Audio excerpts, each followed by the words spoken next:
माझे नाव तेजल लहू राठोड आहे. मी इयत्ता 6वीमध्ये शिकते. माझ्या शाळेचे नाव SB Patil public school Pune आहे. मी 1ली ते 5वी जिल्हा परिषदमध्येच होते, नांदेड या गावी. पण आता 6वीमध्ये माझ्या वडिलांच्या पोस्टमुळे आमची बदली झाली आणि आम्ही पुणेमध्ये शिफ्ट झालो. तर तिथे मी 6मध्ये गेले. मला थोडासा वर्ष म्हणजे अडचण आली, पण नंतर मला सगळं समजायला लागलं. तर तेव्हा मला फोनचा यूज पडला. पण असं नाही की मी फोन बघत बसले. मी त्या फोनवर व्हिडिओज पाहिले, काही स्कूल्सचे चॅप्टर्स वगैरे. आणि मला आता एक्सपिरियन्स आला आहे या दोन्ही शाळेबद्दल. तर मी सांगू शकते की या दोन्ही शाळेमध्ये काही सिमिलॅरिटीज पण आहेत आणि काही डिफरन्सेस पण आहेत. तर सिमिलॅरिटीज म्हणजे की दोन्ही पण शाळा सेमच आहेत. फक्त इथे जे पण मराठीत असतं तेच तिथे इंग्लिशमध्ये असतं. आता तिथे जर कोणाला मराठी वाचायला सांगलं तर त्यांना चांगलं येत नाही, आणि जर इंग्लिश वाचायला सांगलं तर ते चांगलं बोलू शकतात. पण इथे जर कोणाला इंग्लिश वाचायला सांगलं तर थोडासा प्रॉब्लेम होईल, पण मराठी चांगली येते. तर तसंच. आणि असे बदलाव जसं की तुम्ही असेंब्ली इथे करता, आम्ही क्लासमध्येच करून घेतो असेंब्ली. आणि तुम्ही अजून मला हे खूप आवडलं की तुमच्या शाळेत खिचडी हे जे जेवण आहे ते फ्रीमध्ये तुम्हाला असं रोज खायला भेटतं. पण आमच्या शाळेमध्ये खिचडी भेटत नाही. आम्हाला कॅन्टीनमध्ये जावं लागतं. तिथं सगळं असतं पण तिथे पैसे देऊनच खावं लागतं. तिथे फ्रीमध्ये काही भेटत नाही. आणि जेव्हा मी अभ्यास करत होते, मला अडचण येत होती, तेव्हा माझ्या वडिलांनी मला एक सांगलं होतं, जर शांततेच्या काळात घाम गळाला तर युद्धाच्या काळात आपण रक्त सांडणार नाही. म्हणजे जर आपण शांततेच्या काळात खूप मेहनत केली, अभ्यास केला, तर युद्धाच्या काळात आपल्याला जास्त मेहनत करावं नाही लागणार आणि आपल्याला ते लवकर येणार. मग तसंच माझ्या वडिलांनी सांगल्याप्रमाणे मी अभ्यास केला आणि मला पहिली 2 एक्झाम थोडीशी अडचण झाली, पण आता म्हणजे माझे मार्क्स ते चांगले येत आहेत.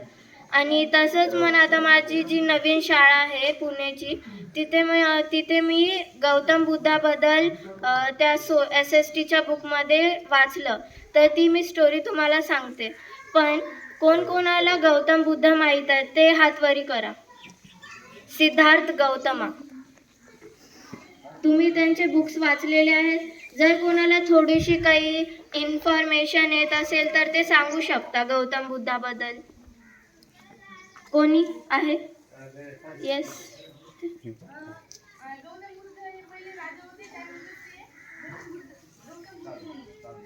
हां, ठीक आहे, थँक्यू. तर आपण गौतम बुद्धा बोलतो, तर ह्याचं म्हणजे हे सगळी स्टार्टिंग असते, त्यांचं नाव असतं स्टार्टिंगला सिद्धार्थ गौतमा. ते खूप असे रॉयल फॅमिलीने होते. त्यांच्याजवळ पैसे, घर, मोठी गाडी वगैरे सगळं होतं. तर ते कधी म्हणजे घराच्या बाहेर पडले नाही. जेव्हा ते 29 वर्षाचे झाले, तेव्हा 29 वर्षाचे, तेव्हा ते घराच्या बाहेर पडले. रथमध्ये ते जात होते, तर त्यांना 4 प्रकारचे माणसं दिसले. तर एक माणूस होता जो की खूप असा म्हातारा होता, ज्याला चालता येत नाही.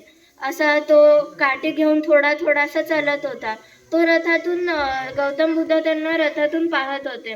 मग नंतर अजून थोडं पुढे चालताना त्यांना अजून एक माणूस दिसला, जो की असं पूर्ण झोपी गेला होता. त्याला चालता येत नव्हतं, बोलता येत नव्हतं. तो खूप आजारी होता. आणि मग ते अजून थोडं पुढे गेले, तेव्हा त्यांना एक माणूस दिसला जो मेला, त्यांचा अंत झालं. मग त्याच्यानंतर ते अजून थोडे पुढे गेले, तेव्हा त्यांना एक साधू दिसले, एक सेज दिसले, जे की असं हे करत होते. त्यांनी सगळं घर-दार सगळं सोडून ते मेडिटेशनसाठी एका वडाच्या झाडाखाली बसून मेडिटेशन करत होते. पण गौतम बुद्धाला त्यांच्या तोंडावर ते खूप हॅपी होते, खूप आनंदी होते. मग गौतम बुद्ध त्यांच्याजवळ गेले आणि त्यांना विचारलं की तुम्ही एवढे खुश का? तुमच्याजवळ म्हणजे काही नाही आहे, दार नाही, घर नाही, तुमच्याजवळ एकदम असे सिंपल माणूस. मग नंतर ते बोलले की जे पण असे जे खूप अमीर आहे, ज्यांच्याजवळ घर दार पैसा खूप आहे, त्यांच्या जीवनामध्ये काय ना काहीतरी प्रॉब्लेम असतेच.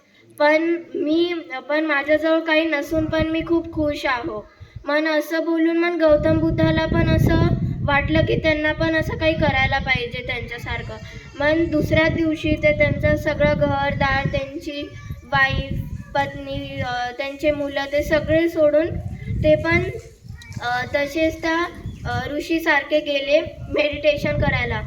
त्यांना हे शोधायचं होतं की अ, हे जे आहेत अमीर लोक म्हणजे ह्यांना कशाचा प्रॉब्लेम असतो, हे काय एवढे दुःखी असतात.